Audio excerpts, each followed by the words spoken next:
some kind of butterfly. Baby, you give me midnight. You whip up my appetite. Don't leave me here high and dry. Baby, you give me ice and fire. You're channeling wind and rain. You're some kind of butterfly. Baby, you give me midnight.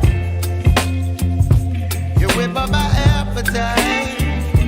Don't leave me here high and dry.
Don't leave me here high and dry.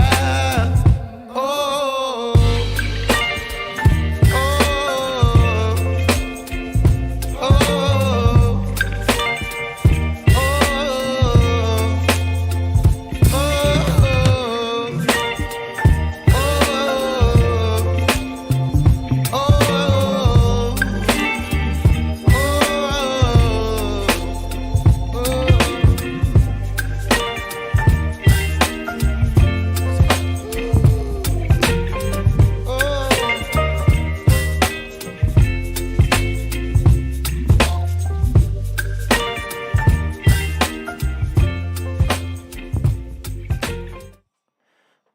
right, episode 17 of This Week Inside the New York Knicks, man. Round of applause.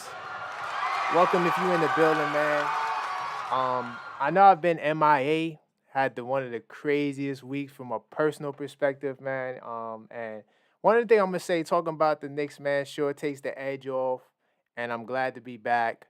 But that's why I didn't drop no content this past week. Just going through a lot. But the crazy part about it is, and not dropping any content. I don't know if YouTube system operates where it gives you the ability to grow because your old content actually gets more views. But a lot of people started watching the old videos, so big up to yourself. We actually gained about 10 subs, and I didn't even do nothing. So round of applause for that. Salute. And we're almost there. We're almost at the light monetization from YouTube. We're within 100 hours. So hopefully this video takes us over the top. We've done that before in previous videos. So salute to you with that. I didn't get a chance to drop the injury video. Yes, as you can see from the thumbnail, that Jalen Brunson, he got hurt last night. We're gonna be talking about that. Of course, we'll be talking about.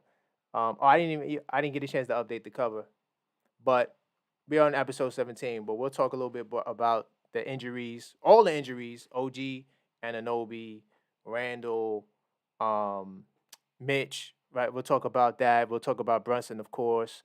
We'll talk about the Warriors game. Got a lot of topics. If you've been listening to the podcast, you know that we talk about all things Knicks. So round of applause for yourself for being in the building again. Now I know a lot of you guys are gonna come back and watch the replay, so I'm just gonna jump right into research mode early, get it in. I'm gonna try to limit this to 50 minutes. So typically when we start the podcast, we like to talk about the week, where we stand in the previous week. So right now, I just closed out a tab. Let me see if I can get it back. So right now,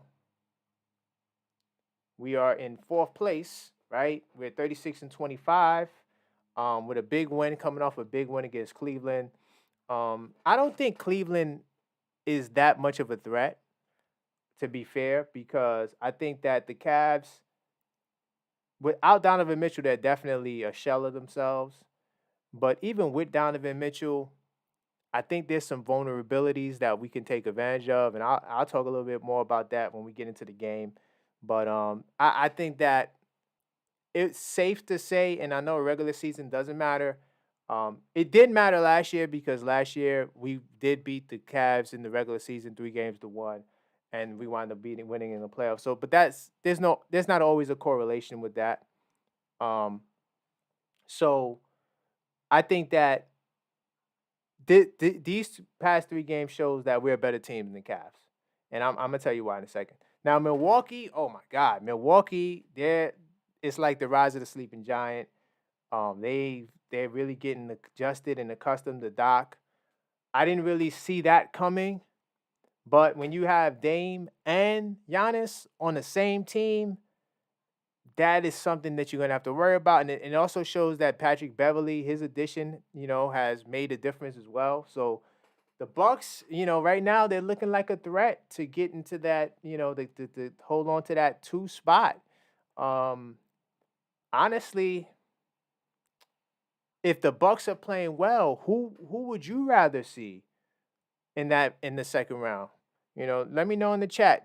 By the way, I do have the channel subscribers mode, so the good thing is you can subscribe and it'll just take 1 minute for you to put your comment in there. So some people put it on 15 minutes. That's kind of crazy. But just, if you subscribe for 1 minute, you can chat. So let me know your thoughts on the Bucks. I mean, I know the Celtics are the best team, hands down. There's no denying it. We talked about that before, but how do you feel about the Bucks? Who would you rather see in the second round, the Bucks or the Celtics? That's if the Bucks are playing well, the way they've been playing, and they're going into the playoffs, winning a lot of stretch of games or getting a lot of good wins. That's a dangerous team. Because to be honest, I've always picked the Bucks to go to the finals over the Celtics, right? So that changed a little bit after they got rid of the coach. But hey, man, they've been playing some good ball. And of course, the Celtics is number one. So let's see if I got stats here. No, I don't. I'm gonna pull up the stats. I'm gonna look at the points per games and things like that. So right now, Jalen Brunson, 27 points a game. I think he's still in the top 10 in scoring in the league. I haven't got a chance to check the league leaders, but I think he's in the top 10 or near the top 10 in scoring. And of course, OG, Randle, those guys are still out. Let's see, Dante DiVincenzo at 14.2 points a game. His scoring went up. He was in the 13 range, so now he's up. And Bohan giving you 14 off the bench. Josh Hart really stepping up his game, looking really good as a starter. Let me just scroll so you can see. My head was in the way. But yeah, Josh Hart, he's giving you 8 points, 7.6 rebounds. I mean, he's definitely the best rebounder, 6'4" and under. So salute to Josh Hart, doing his thing. Salute to all the Knicks doing their things, coming off a big win against Cleveland. Honestly, that win last night made me want to do the podcast. So excuse me if I'm a little rusty. I didn't really get a chance to record or do much in the past week because a lot of crazy stuff personally. But moving forward, let's jump into. Let's see what we got else here. Hold on, I'm gonna go backwards so I can have this injuries here because we're gonna talk more about injuries later. But we're gonna jump right into this Cleveland game. Now, I did take notes on this game. I lost them. Oh, salute Maxine. Salute Maxine. Maxine's in the building. One of our mods. I'm gonna act like I don't know who she is in real life, but nah, she's a big supporter. So, but yeah, right now we're talking about this Knicks and Cavs game. Ignore the overlay. Let me see if I could change it right quick, because that is kind of driving me crazy. This is not episode 15. 2 seconds. Hopefully this doesn't crash on me. I don't think it will, but I'm gonna change it real quickly so we can have the right overlay. Because we're talking about February 26th to March 3rd. So hold on, just make this quick little change. Pow, should be done. So now you can see I got the correct episode with the correct topics. Okay, perfect. So now we're going to talk about this Cavs game. So one thing that stood out to me in this game, of course, besides the Brunson injury, which was crazy, I was just thinking about, because I'm a Jets fan, and I saw the game where Aaron Rodgers hurt himself after 4 snaps. For some reason, I just started thinking about that. What the hell is happening? You see him go down, but I'm going to save Jalen Brunson because, of course, that's the main topic. Now, this game, honestly, if you're going through stuff in life, right, personally or, just professionally, whatever it is you're going through, this game right here, for me, was like the main motive, like the main inspiration in terms of you might have certain obstacles and challenges, i.e., Brunson is not the only starter out. Of course, 3 other starters have been out for the longest now. But when you lose your best player that early in the game, it could definitely backfire on you. And by the way, salute the coach. I can't figure out how to pronounce CR17. CR617, salute to you in the building, man. I see you in the chat. By the way, you guys can interact in the chat. After I talk about certain points, I will, respond because I ask questions and things of that nature, right? But yeah, that game last night, it just was something about overcoming potential challenges and obstacles that really did it for me. Seeing your best player go out like that, it was crazy. And then seeing Deuce come in, Deuce played the entire game up until, well, of course, he didn't play the first 47 seconds, but he played the entire game, yo. Round of applause for Deuce, man.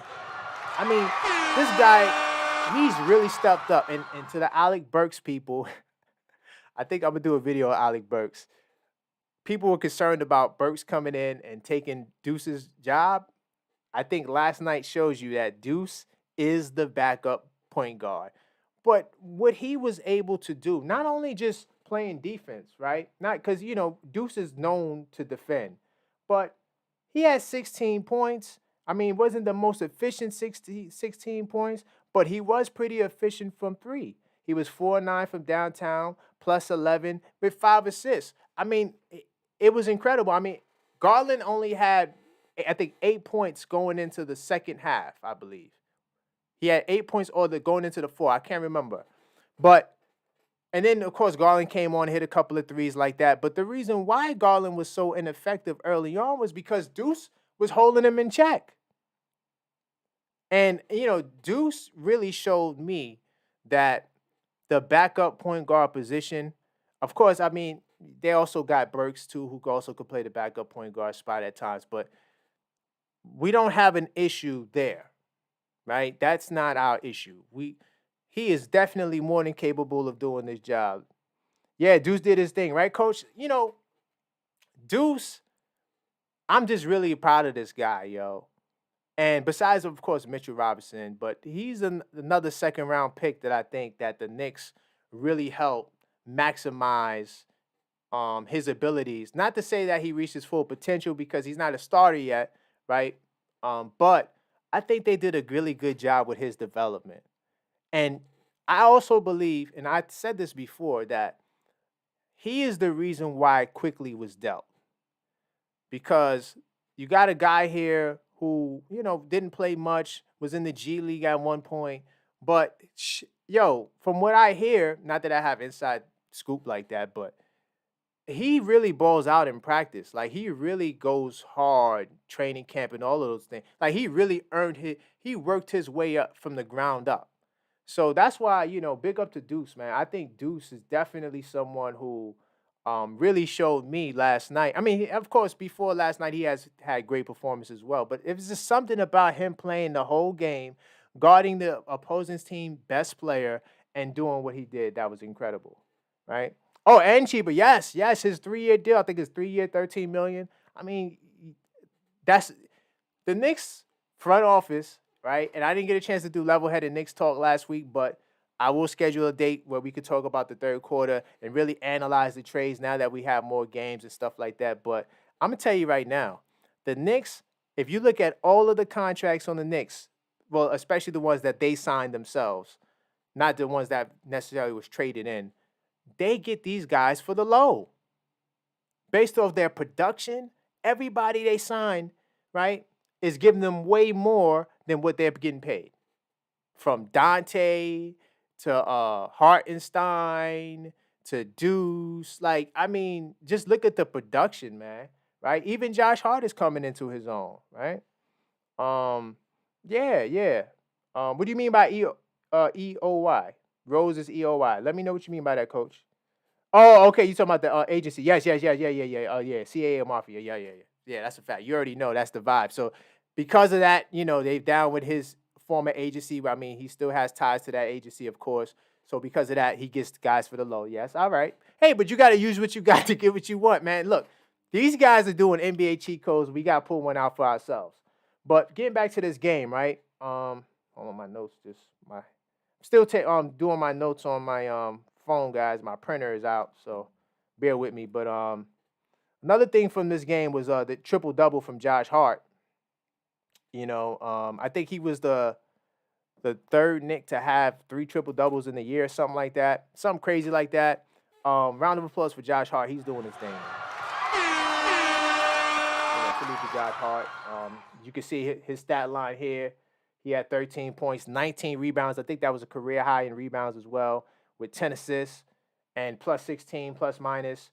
Another guy that pretty much played the majority of the game. He got a 3-minute break. He played 45 minutes. He definitely did his thing. And, and then the thing about Josh Hart that really impresses me is that he can do literally anything you need him to do. I feel like he's most of the Knicks guys are multidimensional. They do, we rarely got guys that just do one thing, right? Maybe you want to say Bohan, he's just a bona fide scorer. But everybody on the Knicks, they can defend, they can shoot threes. It's not just one thing that they do, right? But if you really look at Josh Hart, he really doesn't have any weaknesses in his game. Maybe he's not a great shot creator, right? In terms of like being able to just create off the dribble and But he can. He has shown flashes of that. He's shown that he can post up in the mid post a little bit, especially against a guy that he feels is just not on his level strength wise. I think that Josh Hart, um, he's also looking like the $80 million because a lot of people was getting on him about that money early on. They were like, man, we gave him $80 million and he performing like this. But yo, he's really stepping up to the challenge of playing small forward, guarding a point guard, a shooting guard, and then the next lineup change. Now he's matched up against the power forward. So salute to Josh Hart, man. Definitely doing his thing. Let's see what the chat talking about. Jalen, are we gonna get to Jalen Brunson, Cameron? I didn't start with Jalen Brunson. I'm gonna get to Jalen Brunson in a second, Cameron. I'm gonna get to him in a second. As far as coach, let's see what coach is talking about. Hart is worth the money. Does what? See, all right. These triple doubles are cute, right? It looks great on the stat sheet. But even when Josh Hart is not as dominant at getting points or getting assists or whatever, he's always solid on the boards. You already know he's going to give you anywhere from 7 to 14 rebounds on any given night. But Josh Hart's ability to defend, intangibles, deflection, him and Dante, I mean, those Nova boys is like that's in their DNA. They got a knack for the ball, just being able to get deflections, rebounds, all of those things, right? But he doesn't have to get stats to have an impact on the game. That's why he's getting the minutes he's getting. He was shooting really well from the three last year. I think over 50%, right?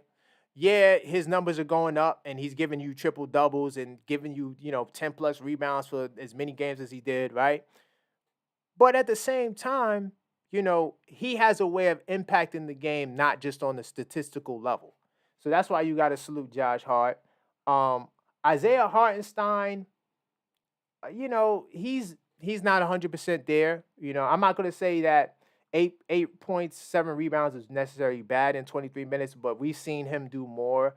I'm going to talk a little bit more about his injuries, his Achilles injury, right? Precious was solid, even though he didn't really get his normal minute production that he normally gets, but he was definitely solid. I think they're trying to find ways to give guys breaks, but in the midst of giving guys breaks, the Nova boys don't get breaks. And Miles last night, of course, because Brunson got hurt, didn't get a break. But he's playing the Nova boys a lot. But, hey, you need that productivity, right? You need that product. Let's see. Josh Hart is definitely worth the money. I agree. Yeah, of course. The knee contusion. We're going to get into the knee contusion in a second. We're going to get into the – as far as the Cavs, right, I do want to talk about why I think that the Knicks are better than the Cavs and can beat the Cavs in a 7-game series. Because sometimes it's not about being better than the team, right? Though, of course, the overwhelming majority of times, the better team wins the series. But you do have moments where the team that's not as talented or not as good, based off whatever standard, because that's also a subjective standard, if you're not just saying record-wise. But we all know that records don't necessarily translate into the playoffs either. You could have the best record in the regular season. That doesn't mean in the playoffs you're going to, overcome anything. So I think that the Knicks not only is a better team than Cleveland, right? Maybe not record-wise right now, but just on paper, if we're all healthy and we're all ready to go, I think that the Knicks is better than the Cavs, right? And I think that we will beat the Cavs in a 7-game series, right? For a couple of different reasons. I'm going to touch on a few. Now, the Cavs have a really good defensive team, right? They defend well as a team. Okoro, he's a solid perimeter defender, right? Garland gives an effort on defense, but he's not really a quality defender one-on-one. They really utilize their shot blockers a lot. They try to chase guys off the line and these things. But to be honest, to be 100% real, they don't really have a guy that can match Brunson on the perimeter defensively, right? And then, of course, the counter would be, they got Donovan Mitchell. Yes, Donovan Mitchell is fantastic. But at the same time, we got guys that can defend Mitchell, right? I'm not saying they're going to stop him, but Dante is a really good defender. Deuce is a really good defender. Josh Hart is a really good defender. We got guys that we can put on Mitchell to try to make his life uncomfortable. And we got the shot blocking that Cleveland has, maybe not on the level that Cleveland does, but the strength of Cleveland's defense is the interior, right? They do a great job of protecting the paint. It's hard to score in the paint against Cleveland. So, but the problem with that against the Knicks, at least, is that the Knicks are a team that doesn't really have a post, someone that is heavy in the post. Randle can post, right? Hartenstein show you flashes, but these guys are not really options in the post, right? So Cleveland would be great against, I'm not even going to say great against. They would have the ability to slow down Embiid, right? I'm not sure if they'll beat Philly in the series, but they got two guys they can put on Embiid to make his life hell. But the problem with Embiid, right, is he can score on the perimeter too. So that's the weakness the Cavs have. They're not as good on the perimeter defense as they is on the interior, right? And they're going to have to double Brunson and probably going to have to double Randle. And if you're going to double these guys, we're going to light you up. So the way Cleveland's defense is set up and their advantages that they'll have against most teams, it go away against the Knicks. They don't have those advantages against the Knicks. Let me see what you guys are talking about in the chat. Let's see. Only team I see the Knicks really having problems with is the Celtics, yes. And we talked about that before, Cameron. I'm not sure if you was on that episode. The Celtics is definitely the team that I'm most worried about, but it may not be for the typical reasons that most people would think. Most people would say, well, Tatum and Brown, those are the two best players on the team, so those are the two guys I'm worried about. No, honestly, the guy who I'm most worried about is Kristaps Porzingis. He's the guy that stretches the floor that we have a hard time matching up against. So I'm trying to think anything else from this Cleveland game I want to talk about. Like I said, the defense on Garland was impressive. You know, he had like 8 points early on in the game. This guy, Okoro, hit like 3 threes in the first half. That was crazy. That he normally doesn't do that. But, you know, he was solid early on. Then he kind of fell off the map. And Strus, of course, had an off night. See, this is another thing. So, like, all of the Cavs guys besides Garland and Mitchell and maybe LeVert, those are the only 3 guys that could honestly create their own shot. See, they don't got an overabundance of guys like the Knicks that can create their own shot. I mean, we seen it last night. We see Bohan go to work. We see Deuce even creating his own shot, right? We see Dante, of course. Dante is, you know, I didn't even talk about Dante. You know, first of all, let me go back to Dante before I move on. Dante was incredible, right? 28 points. Of course, he had quarters where he kind of fell off the map. I think the second quarter he didn't score, but it don't matter. Like, you know, Bohan took over the second quarter. It's a team effort. And I feel like Dante is showing that when healthy, oh my God, the Knicks is going to be trouble because you're not going to be able to really double team the Knicks like that. You know, you got a guy like Mitch that's always moving around in the paint, lob threat, setting screens. He's a mobile big, even though he's not a scoring big. He's very mobile on the perimeter. So if you're a team that, you know, has to guard the Knicks, now you're going to have to really guard us one-on-one. And we got 2 players who you cannot guard one-on-one. So that's going to be a tough. That's why, and that's another reason why Celtics are kind of built to match up against us too, because they got all 4 of their other players besides Porzingis can guard their matchups, right? And then Porzingis is just on the inside there for help if needed. But, you know, all 4 of their defenders can do that. Cleveland doesn't have that, right? But yeah, Dante's infernal. How could I forget about Dante? He definitely did his thing. And then the Knicks bench, of course, outperformed the Cavs bench. The Cavs got the weakest. I'm not going to say the weakest bench. The Cavs bench is not as good as a lot of the other good teams. And LeVert is someone who isn't really consistent, but LeVert is someone who could score. But if he's off, the Cavs bench, forget about it. They're going to have to stagger their lineups like they normally do. Let's see. Shake Milton should be good. Hold on, I can't see that. Sorry, technical difficulties on my. A good pickup. Yeah, Shake Milton, he'll get time. Especially with at the rate of these injuries, right? So let's see if there's anything else before I get to Brunson. I'm getting to Brunson right now. I know some of you guys. All right, so let's jump into Brunson, right? So with Brunson, if you don't know, his X-rays were negative, right? Which is a positive thing. Let's see if I got. So he was diagnosed with a knee contusion. So I looked up what knee contusions are, right? And so basically, trauma to the knee, right? And it's pain, swelling, skin discoloration. It typically heals on its own. So this is a positive thing. Cameron, if you're looking, he has a knee contusion, doesn't require surgery, not a major injury. I even saw a report. I'm not sure if I have it up here because it came out today. We're talking about last week's events, but that he might even play against the Hawks.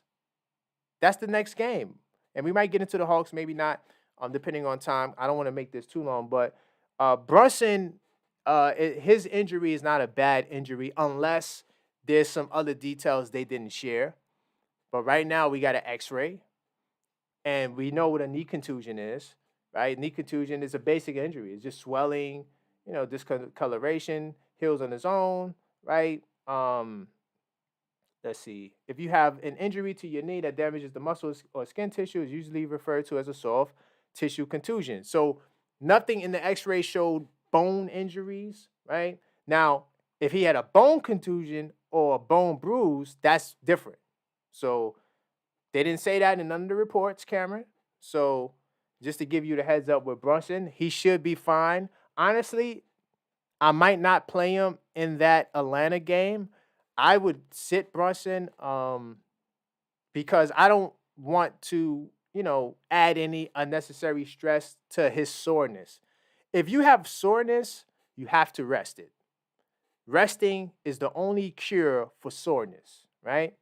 And when we get into a little bit of Hartenstein, that's his issue. I think Hartenstein and Randle are the two guys that I would be most concerned with. But Brunson, bringing it back to Brunson, and some of you guys might have saw the thumbnail, and I want to get into the topic too about the minutes, right? Brunson's minutes have nothing to do with his injuries. Get my chat back up so I can see. But anyway, yeah, it has nothing to do with his injuries. Last night, there was a lot of people last night that were talking about Brunson's productivity, right? And they was trying to say, well, the reason why Brunson got hurt is because Tibbs is overplaying him, right? And that's the furthest thing from the truth. Last night's injury was a fluke injury. I was gonna play it, but I'm not. I'm pretty sure you guys saw the game last night, like me. There was a moment early in the game where I thought Okoro did something dirty, but I literally had to watch the replay like 10 times. And in watching the replay 10 times, there was no contact. So it's one of those fluke injuries where, wrong place, wrong time, landing the wrong way, that can cause it. So when I saw it was no contact, that made me feel good instantly. I was like, okay, he didn't, bump into nobody, nothing like that. I did see someone saying that Hartenstein knocked his knee, but I didn't see that. What I saw was when he shot the fadeaway, he kind of landed awkwardly. And when he made contact with Hartenstein, or if he made contact with Hartenstein, I didn't see the injury at that point. But maybe he did. Okay. Even if it was contact with Hartenstein, I didn't see it. It didn't look like something that was crazy. Now, his reaction was scary. I mean, how many of you guys saw that reaction? I mean, his reaction was like, whoa. I'm like, damn, is Brunson going to be out? Like, what's happening, Because I instantly go to Aaron Rodgers, man. I'm like, oh, man, this is not looking good. Like, we trying to go to the playoffs. What's going on? You know what I'm saying? But, to bring it back to the initial point, his injury has nothing to do with minutes. Minutes only. All right. So the type of injuries that minutes can affect is if you had an injury prior to. So let's say Isaiah Hartenstein, perfect example. Isaiah Hartenstein has a sore Achilles. The more you play, the greater chance you have to damage the Achilles, right? The more it's just a greater chance of damaging it, the heel. So you put more wear and tear on it, it becomes more sore, more inflamed. And so that's why he's on a minutes restriction, because you don't want to overdo it. And then overdoing it, now you could damage it more, and now you're going to have to take more time off because Hartenstein's best case right now is to really rest indefinitely. If he rests for a longer period of time, like a month, maybe two, his soreness probably would just go away. But because he's playing as much as he's playing, it's a great chance to re-aggravate it. That's not what happened with Brunson. It's not an ankle situation. Remember, Brunson sprained his ankle, right? We haven't really seen any flare-ups with that, right? So this is a separate injury now, now it could be he had a contusion in practice or something like that. Maybe I didn't see that in none of the reports. I don't do the conspiracy stuff, so I need to see it in a report. But I didn't hear nothing about Brunson tweaking nothing in practice. Now that might come out. I don't know. You guys might have saw the news today, but I didn't see nothing saying that this was a prior issue. So being that that's the case, Tibbs playing Brunson the amount of minutes he plays. Matter of fact, let's pull up the minutes that he plays real quickly so we could see what that's about. See, he's day-to-day. Oh, by the way, this is the official injury report by ESPN. So as you can see, he's day-to-day, which is great. And his injury is not a major injury.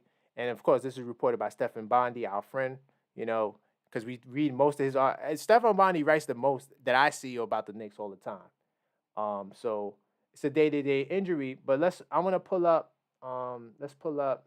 Matter of fact, we could pull up the regular league leader stats, and we're gonna see where Brunson stands in terms of minutes. So let's see. We got all the stats here. Where's minutes?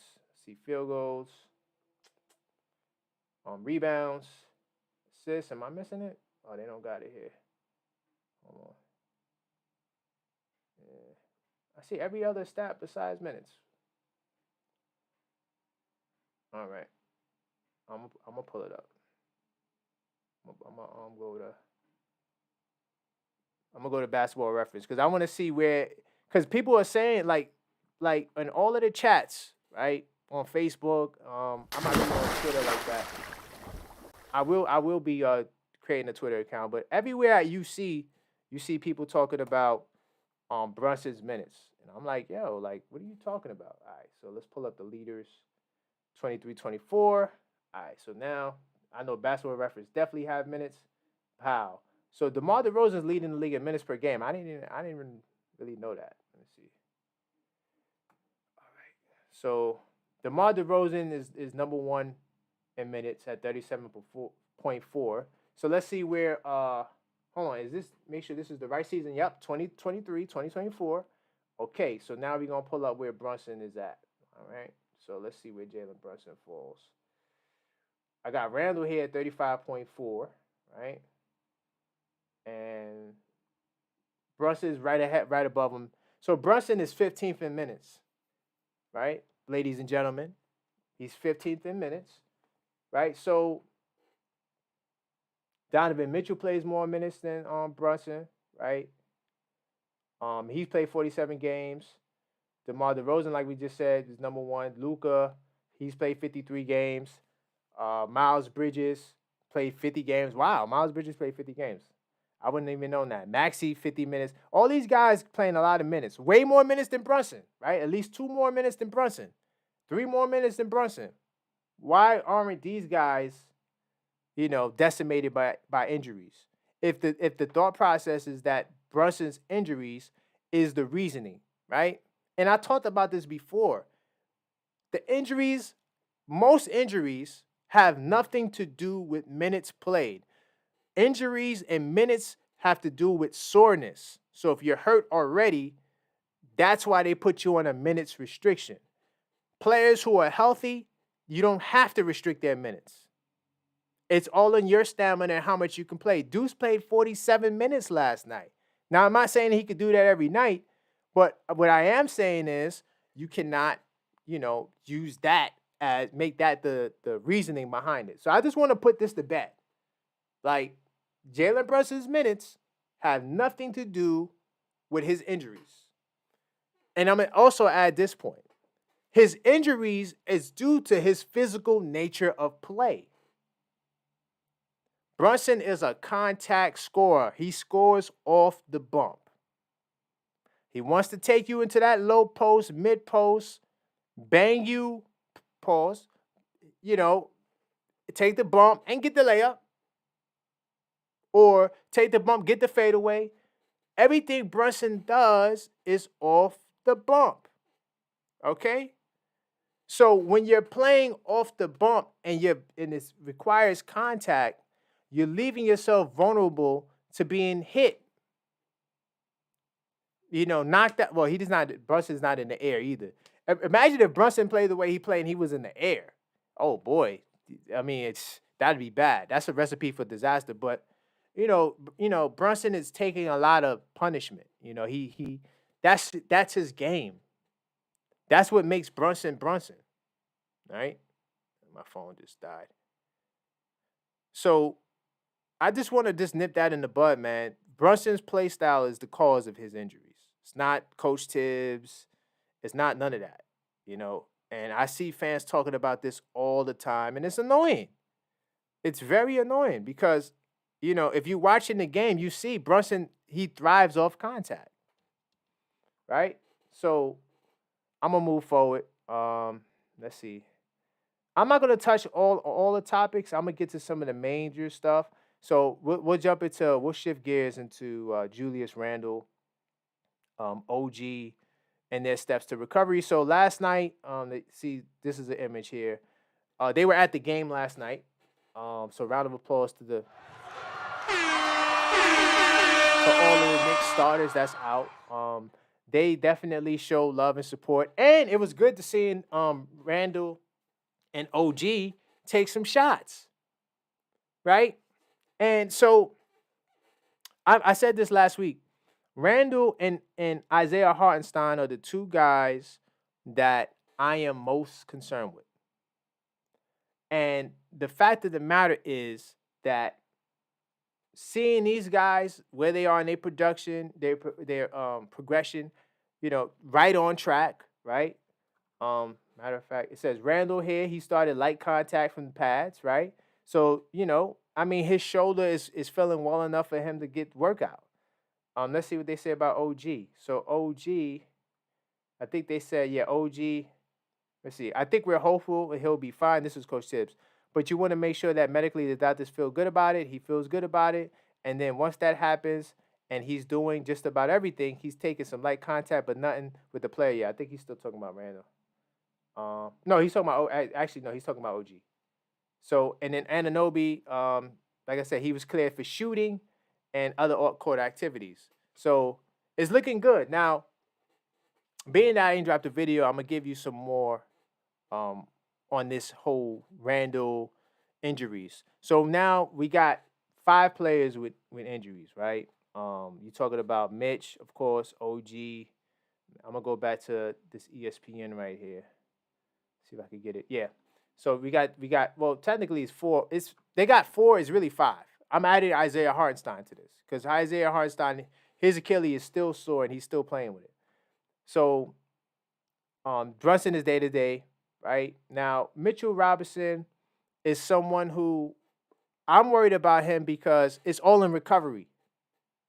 Like, he already had the surgery. So when you have the surgery, that means that the base, the main issue has been resolved, right? So he's not going to have any pain or nothing from that. Now, the pain that he is experiencing is the recovery, is what happens when you're trying to go through the rehab and you're doing all of that. Now, that part gets a little tricky. And then because he's an NBA player, now you're not just somebody that just has to learn how to walk again or just get to walk again. You got to learn how to play basketball at a high level. So can Mitch do it in time? It's all up to Mitch. But I will say this. If Mitchell Robinson is ready to go, he will not have no other setbacks with this with his injury, which is the ankle, can't remember, not a sprain. It's I can't remember what it's called. But you know the injury that he has. It's not the sprain, it's something else. Stretch fracture. There you go. Boom. So he won't have issues with that. His issues will be getting in conditioning, going through the rehab and being able to do that by April. Then asking him to go into a playoffs. That's my concern with Mitch. Randle, my concern with Randle is he does not, and let me scroll up so you can see. My concern with Randle is that by him not getting surgery, there's a chance to not only dislocate it again, yes, that's the major scare, but it might be cause some discomfort. It might, start to hurt again. Maybe not fully dislocate, but it might be some underlying pain. And Randle is another guy that likes to play off contact. So if Randle is making contact with guys and, he's using that shoulder to post up, that can really, set him back. And then now he has to miss, time because now he has to get the surgery. So initially I was saying, just let Randle get the surgery, and I understand that's going to hurt losing him for the season, but at least he gives himself the better chance of coming back faster. Now he comes back in April or late March, and now we got a playoff run.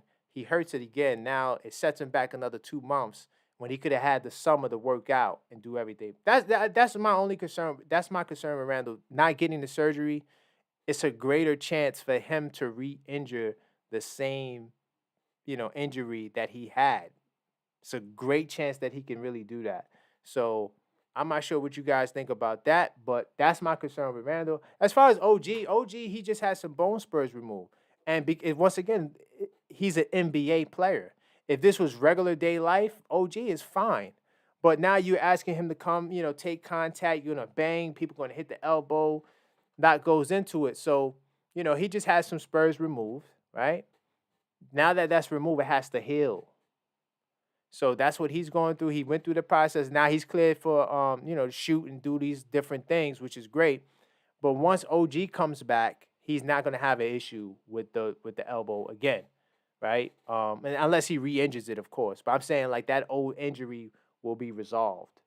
So you see with Mitch and OG getting the surgeries, injuries resolved. Now you got to come back, get back to that level of an elite NBA player, going full throttle and, not, being I think OG's is probably the easiest to, to come back for because, everything else is like he could run, he could use the other hand, it's like a lot of things that he can do versus, Mitch, you need your foot to run, jump and do those things. So I think OG is definitely fine. I think once you see OG on the court, unless of course, these guys could get another injury, not re-injure.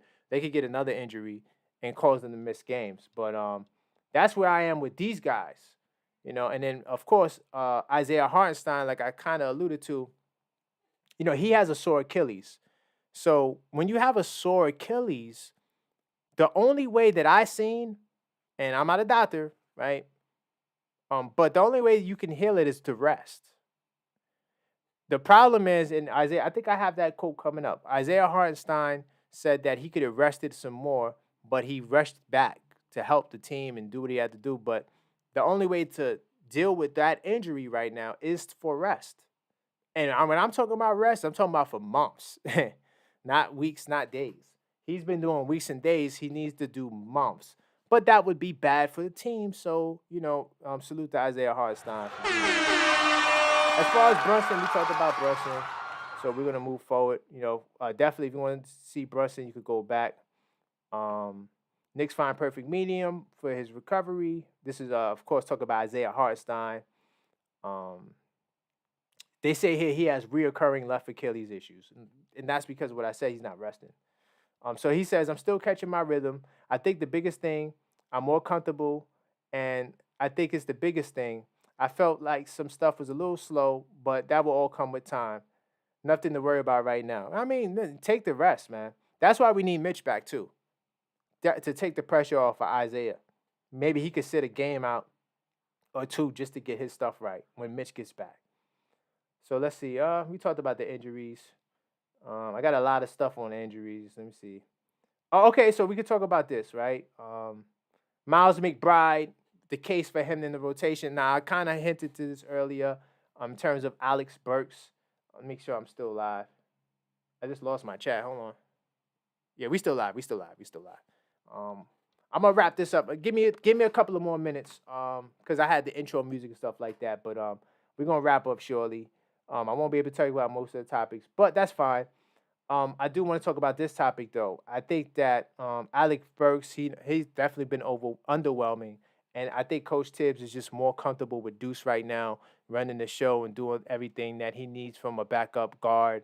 Um, and people were worried that Alec Burks will take time for Miles McBride. I disagree. I feel like you need to get Alex Burks because one, he knows the system, and you have injuries. Look at all the injuries. Imagine if we would just traded for Bohan and maybe some more throwing players, you wouldn't have had another guy in your rotation. It would have just been a 7 rotation instead of an 8-man rotation. So I think Burks' value is just for depth. It's not Burks' value is not someone who will be able to come off the bench and do all those things, right? In terms of when you're healthy and you don't really need like 12 guys, his value is now. That's why they did the trade.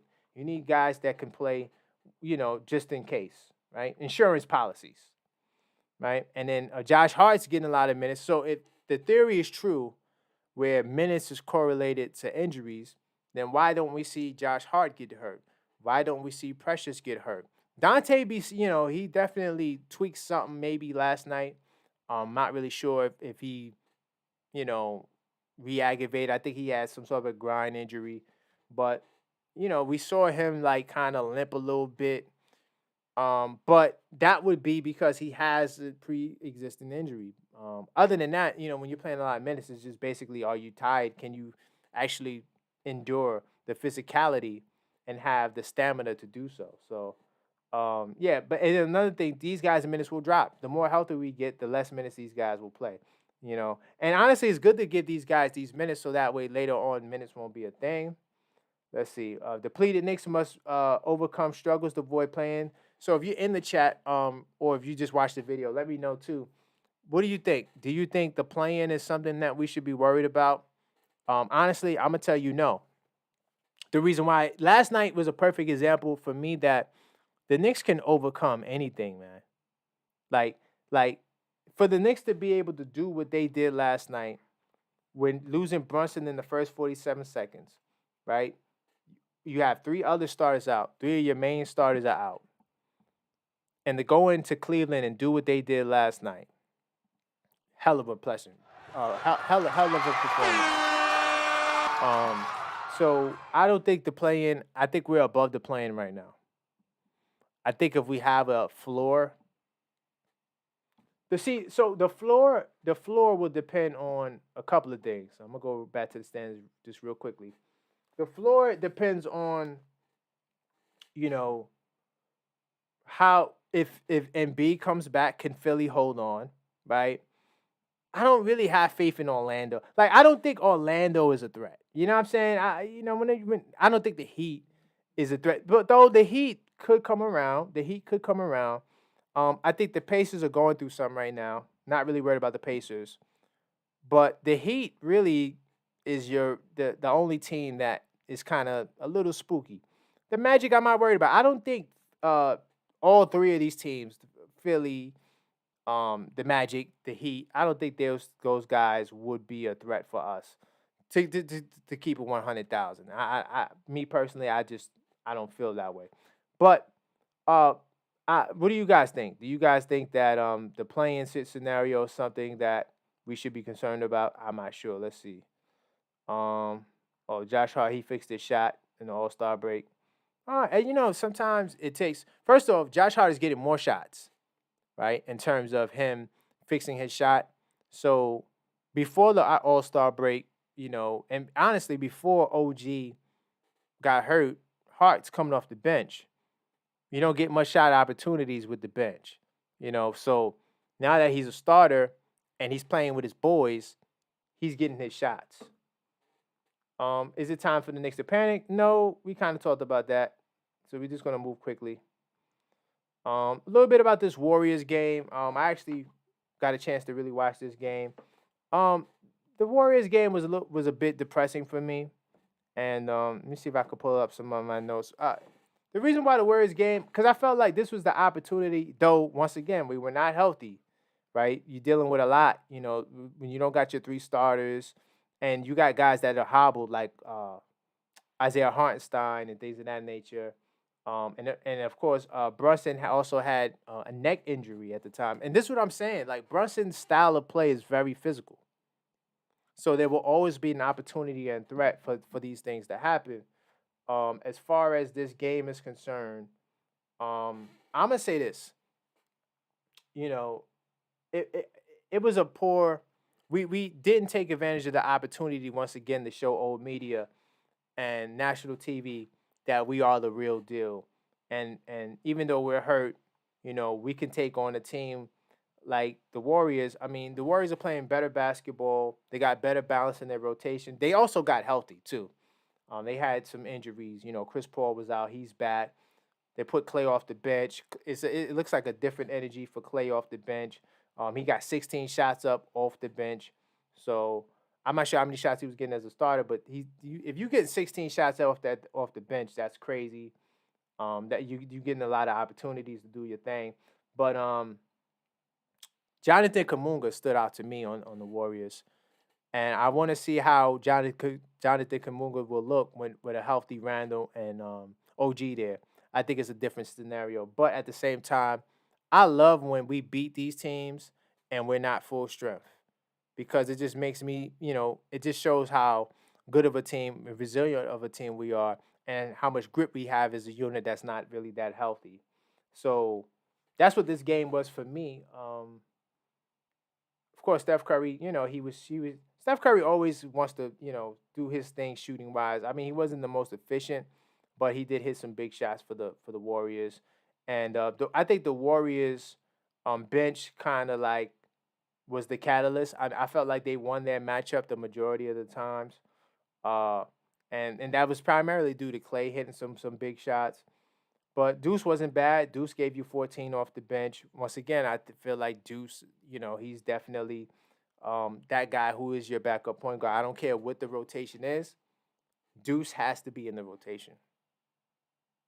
So somebody's not playing. I already know Burks is probably going to be that guy, right? But between Bohan, Precious, I mean, tough decisions to make, but it's also good to have those problems, right? Try to think of anything else from this game. Let's see. Let's see what other news articles I got. Okay, then we had the incident where Chris Paul wanted to pick Brunson up. Brunson was like, no, looked at him like he was crazy. I don't know what you're trying to do. And Brunson actually commented on this. I actually have the comment somewhere. Let me see. So Brunson, he said, hold on. I got the quote. I don't know where it went. So basically what he said, I wanted his exact quote. It's in this article somewhere. But basically he said that, oh yeah, there you go. He said, I got the utmost respect for Chris. I've known him since high school. He has a great relationship with my dad. It's all love. Before the game, I said hi to him. He said hi to me. But during the game, I mean, if I get knocked down, I prefer my teammates to pick me up. They was making a big deal about that. That's that old media stuff. That's when you're playing on national TV, they make big deals of situations like that. I'm going to keep moving forward. Let's see. We're going to move.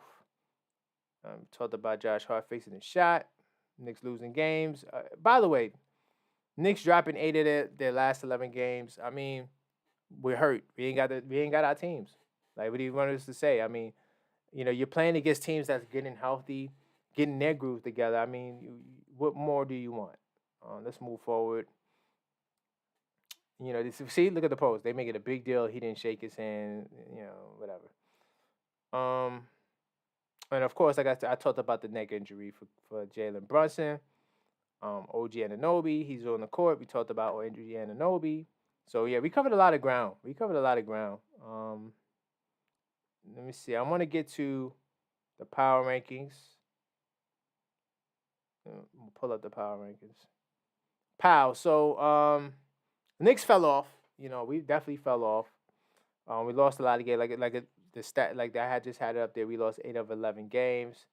So I just want to get to where the Knicks is. I mean, Cavs dropped 3 spots.